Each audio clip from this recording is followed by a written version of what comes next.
Hi there. I'm going to show you how barcode scanning works within Intrakr.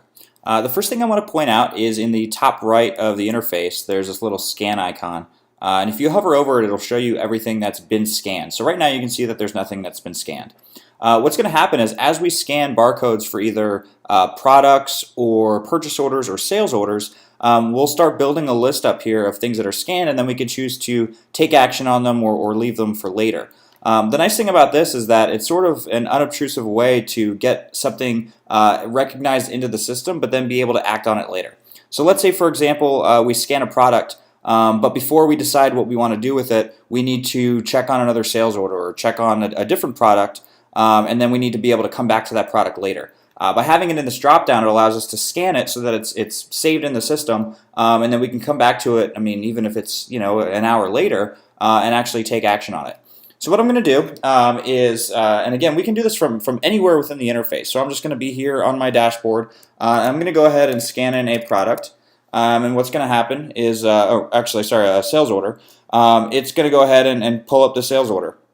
So we can see that this particular sales order has been paid and fulfilled. So there's nothing we can do about this right now.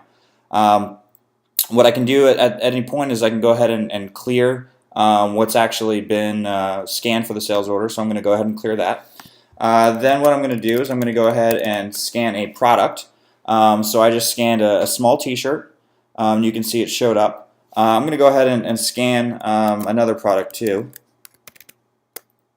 And I scanned the extra large t-shirt, so you can see that one showed up as well.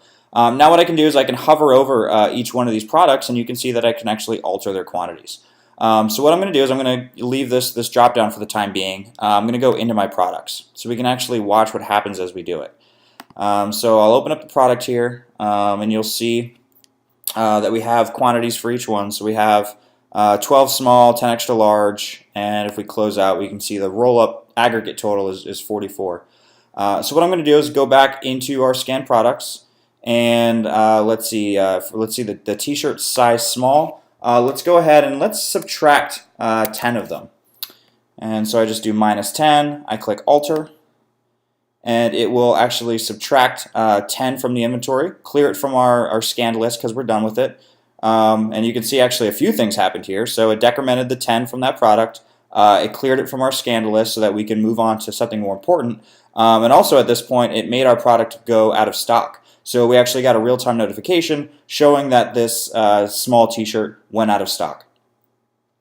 And with products, if this were an assembly kit, I'd also have another option here to the right of alter that would say build. So what I could do at that point is actually build the assembly kit straight here from the drop-down, which would then decrement any parts that make up that assembly kit.